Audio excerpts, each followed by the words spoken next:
I'm the guy who exposed the fact that bullseye glass was poisoning, and, well, I'm not supposed to say poisoning, was allowing vast amounts of heavy metals to be released without filtration from their stacks for decades. We're talking about chromium, cadmium, arsenic, lead.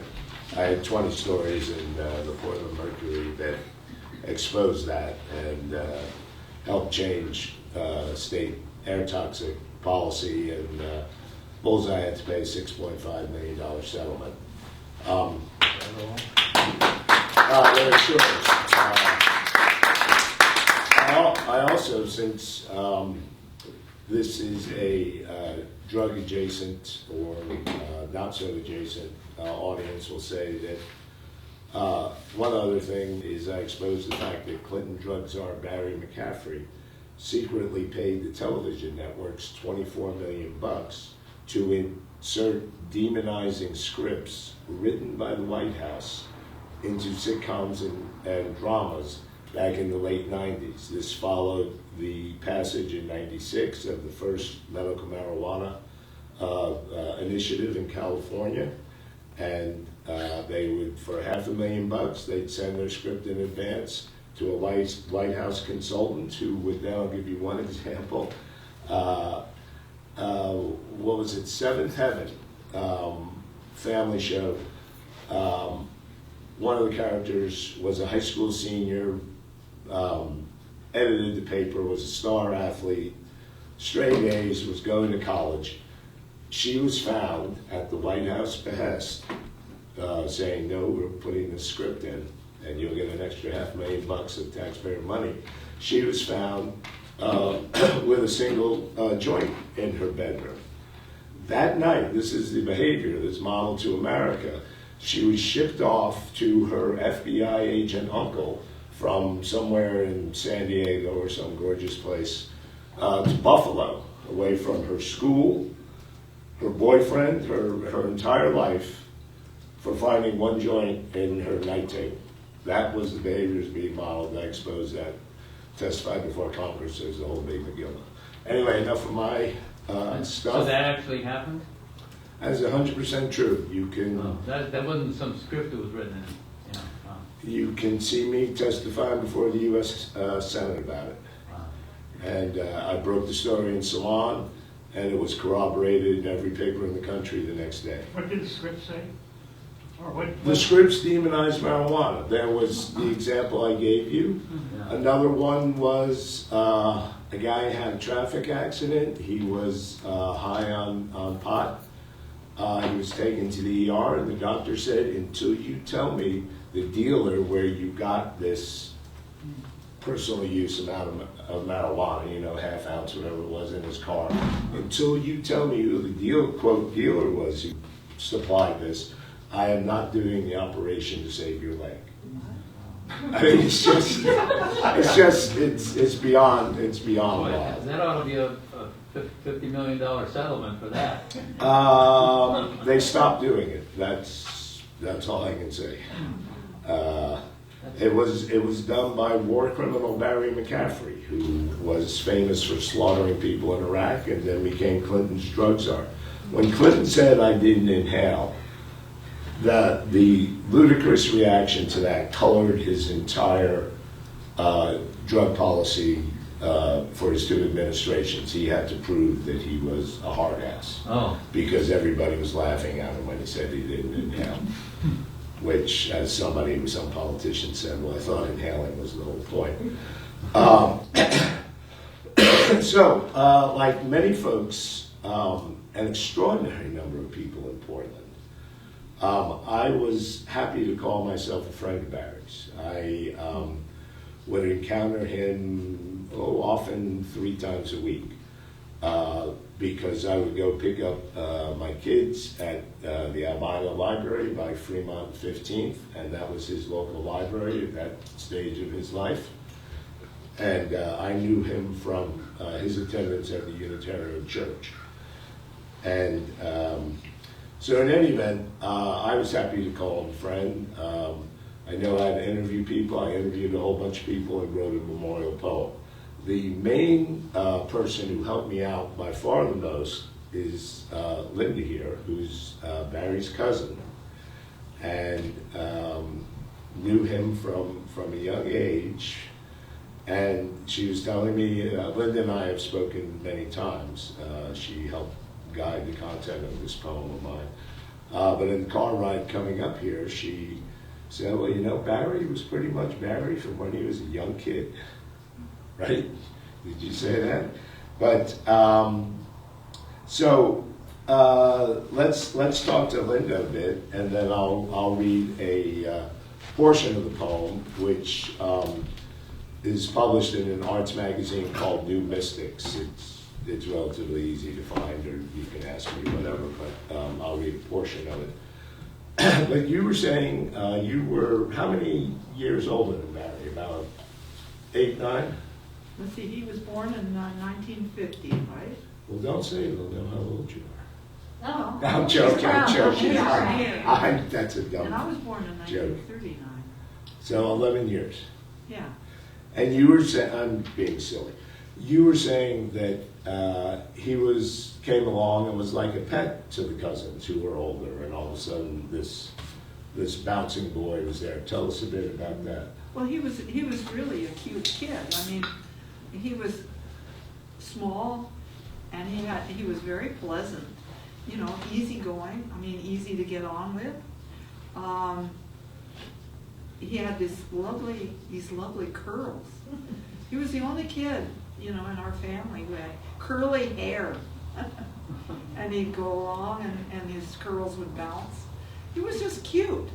I mean, he was like, you know, your favorite doggy or kitty.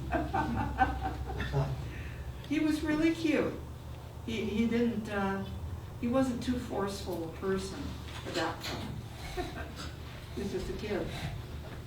And so he's going along, and you're talking about when he was 2 or 3.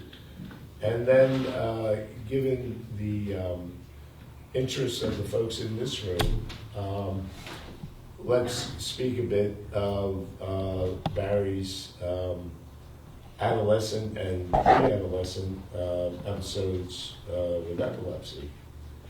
And you were saying that you never saw it, but according to your parents and other relatives, that it was full grand mal. Oh yes, it was. Grand mal seizures. He was staying with my folks for a while, and I was away at college. But my folks were older, and my father had a stroke, and so he wasn't too able to do a lot of stuff. And Barry would lock himself in the bathroom, and then he'd have these seizures, and there were my folks. They didn't know what to do. He was sort of wedged always between the toilet and the bathtub. I mean, it was a small space, and he kind of wedged himself in there. I don't know, not purposely, I'm sure, but they had a very hard time dealing with it because of their own situation. And that was when he was living with them. How old was he then? Well, I was in college, so 7 or 6, 8. he would have been a teenager. Or a little younger, maybe. 11 years Yeah, a younger than little you. younger, maybe preteen. Yeah. And he,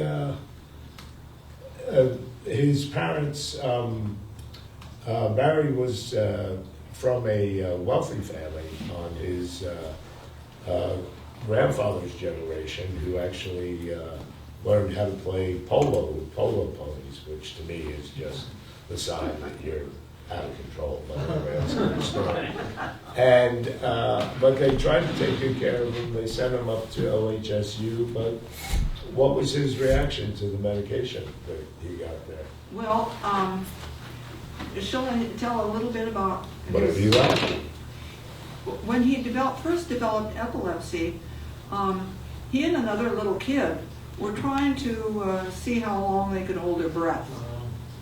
And I don't know, that triggered something. And that's when he had his first seizure. And his family at that time was living in Pendleton. Right.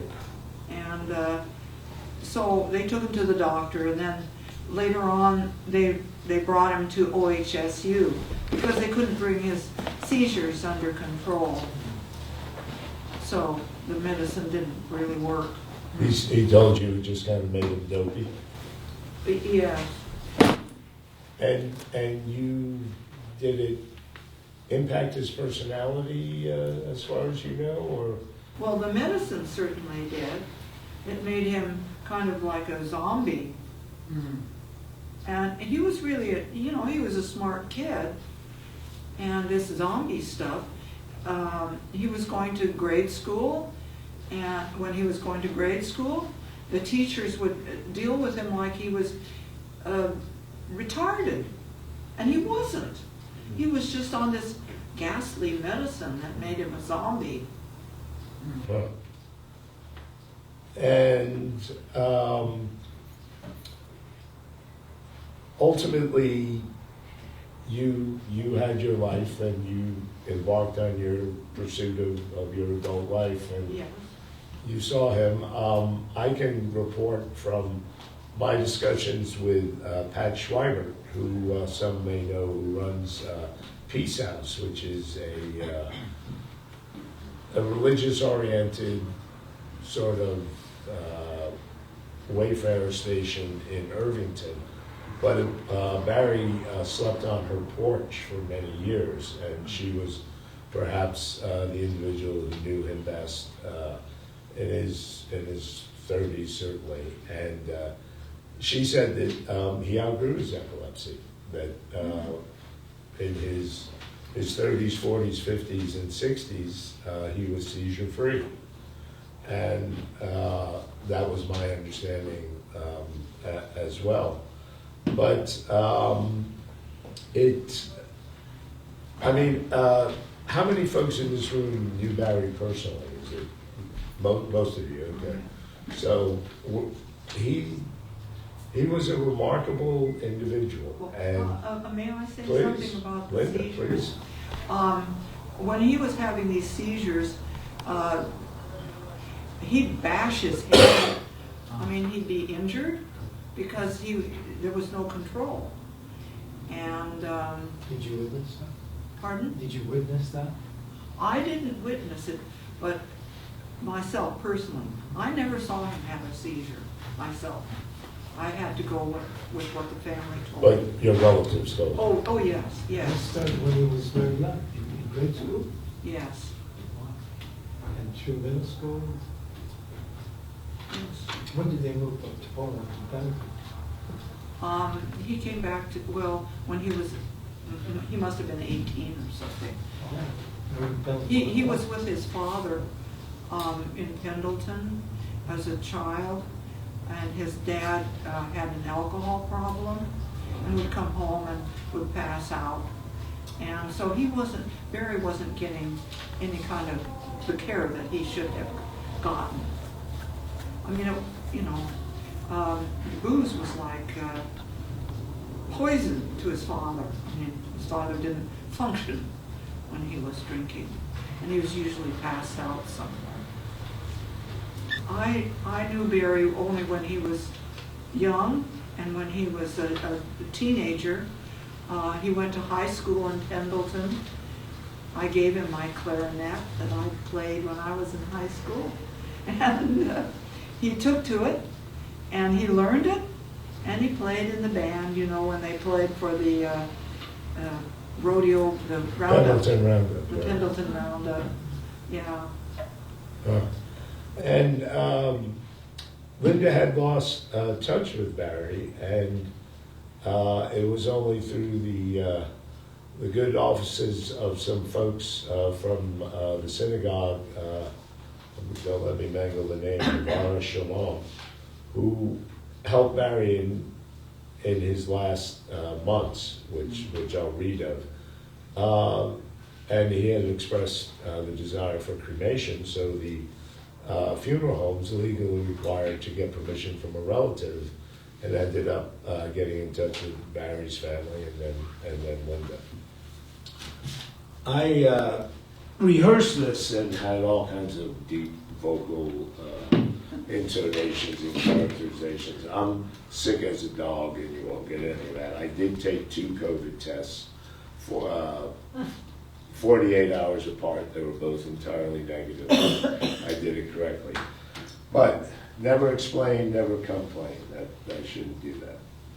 Now let me let you in on a little secret about poets and freelance reporters and people like that. When they encounter a pair of frames that the guy has not succeeded in selling for 20 years because they're so odd, and he says, I'll sell them to you for 15 bucks. You buy the $15 frames. These are my reading glasses, my Rocket J Squirrel reading glasses. And I bet you don't lose them. Not yet. Julie, who puts up with me here, when she first saw them, her mouth just dropped. She's like, what is it? I like them, but I never thought you'd do something like that. 15 bucks. Frames cost 200. Okay, an ode to Barry Sutton. Smart, intransigent, absolutely unique. And there's a, I don't even know, is it an epigraph or an epigram? A introductory statement. Quote, who gathers knowledge gathers pain. That's from Ecclesiastes. And I put that there because Barry, as you know, sought justice. He sought righteousness. He did not suffer fools gladly. And who gathers knowledge gathers pain. Okay, did he gaze down in grudging approval on the disparate throng in a lovely gray chapel? Or was it all a bit much? A printed program even, 200 mourners usurping his story. For one of many things Barry Sutton insisted on was writing his tale with his own pen. And just why did so many busy, accomplished, 200 of them, housed portenters gather thus to mark the passing of a seeming no account with no roof? It begs explanation. Therefore, permit a tale wondrous and strange from Melissa Nickerson. She accompanied Barry and his unhealing leg to the Good Sam ER on Northwest 22nd Avenue. The same day the poor hospital guard was killed. Gunshots rent the air up above, and then some were screaming hysterical. Security herding ER patients to the hospital's depths. Having lived on the streets for 50 years, Barry remained calm. I'm going to go like this when I'm quoting someone. He just went with it. After a time, they all washed ashore again on the ER's hard plastic chairs, Barry soon announcing he was hungry, as he did when he was. Melissa returned with a sandwich, a loaf, we'll call it, and soup, chowder maybe, fish. She can't recall. A stretch, why not?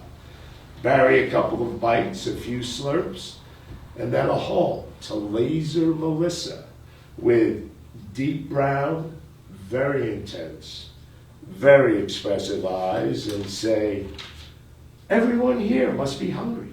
I'll see if anyone wants some food. Worrying over his feelings hurt. Oh, Barry, Melissa thought. Food already eaten by a homeless man? He read her hesitation, acknowledged it with a nod, stuffed it in his pocket, and stood up, forestalling Melissa with the irrefutable goodness of his intent. And cruel death, up above that day, God bless every person in that ER, says Melissa, for they all took a bite of that sandwich and some soup. They all said yes. One of the most moving things this chaplain has ever witnessed, folks taking the offering from a homeless man still hungry, his arms complete. This deeply compassionate man sat back down at her side. That's one reason among many to make music and reminisce. Hundreds gathered in that chapel, the Unitarian chapel, to usher Barry forward. 5 years slinging sandwiches to the hungry, Colin Wanacott grew to know Barry's superpower. Says Colin, he knew people saw him as homeless, but no stigma stuck. Knew people looked at him askance, but never put two and two together. It was not just his intellect that set him apart, but that homelessness did not rule his sense of self. What's more, many homeless are disconcerting, Colin says, but Barry's gentleness allayed fear. Still, there was nothing childlike there. He wasn't a child, he says. Rather, and I'll interject, this quote floors me. Rather, says Colin, his mask painted what was on his face. I had to think about that a long time. His mask painted what was on his face. Those who got that found a friend, Colin figures, a joyous friend with a touch of the prophet Elijah's fly in the ointment. His youth. Height of the Depression, his mom, young Phyllis Scharfenberg, left the Oregon family farm to board a freighter on down the Pacific coast through the Panama Canal. Young Phyllis, a looker, not deemed safe on board with the captain offshore reprobating, she accompanied him on his prowls, port after port, until, skipping here a bit, she ended up in Germany, part of the crowd surrounding famous pacifist sculptor Ernest Barlach. I looked him up. Denounced by the Nazis for his anti-war degenerate art after Phyllis fled Hitler's Deutschland, an ocean liner, the return trip. Barry arrived in 1950. His father a bigwig son.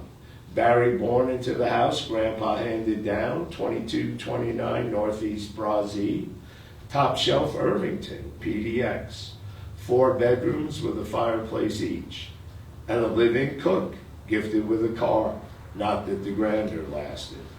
The family, troubled dad, loving mom, older brother Tim, and Barry, good Episcopalians all, eventually decamping to the Washington Sticks.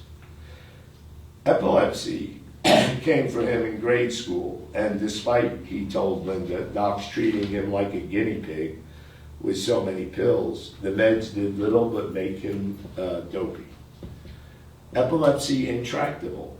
His concussions were many. You can outgrow epilepsy, as apparently Barry did, say those who knew him in his 30s. Grand mal hitting your head, outgrow maybe less so. Grand mal, just like it sounds, big, bad. The EMTs backing off so not to get their nose broke.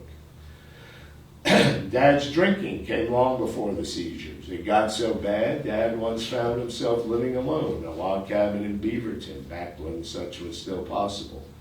But he took the cure out in Pendleton, and it stuck. Mom and Barry joining him there, things okay, long as Big Bad stayed away.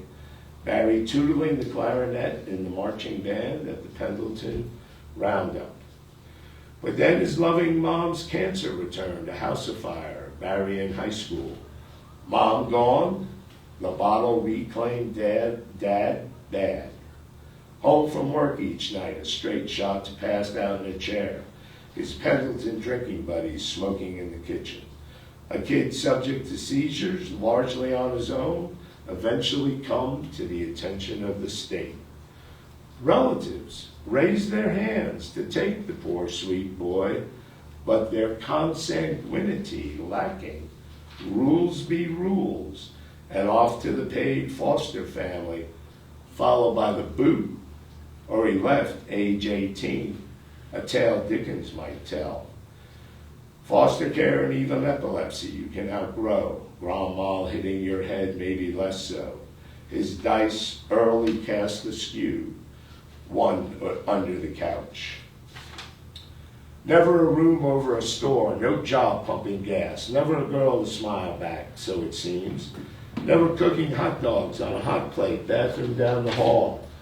Evanescence baked in with that state-chosen family, he would not have aged out of his relative's house. But life yawned agape, Barry just sprouting chin fuzz, not the fine woolly beard we all knew. Launched to the streets, a kid fearing seizures out on his own. Think of the courage to carry on, knowing your mind soon haywire. Armed solely with dogged outdoor survival skills, enough for 50 years. Could you survive on the street till your 70s? Could I? Any of us attending city council and broke recitals all the while? Barry just in his 20s. Did he flirt? Maybe, who knows? Though a woman at his memorial spoke of deep looks and a ready laugh, the two of them watching TV. Eventually he showed at the downtown Unitarian church in 1970-something. They're not quite sure. Church on Sunday and making phone calls from the office otherwise. Many calls, his bike at the door. Morning prayers at Pat Schweibert's Peace House. Plastic fork lunches, Friday nights at Temple Havura Shalom. The young girls from the temple, now grown to middle age, recall him from their salad days. 4 decades or more, Pat Schweibert of Peace House has devoted herself to her fellow woman and man. The porch at Peace House, where she's a mainstay, offered Barry refuge. Knowing him down the years, aha, tell us, Pat, of his 20s and 30s. Turns out, none of this surprising. Aside from a bit sleeker back then, he was just the same. Intense and driven to seek justice, if not driven to be a round peg in a round hole. To help folks help him. He was not a round peg in a round hole.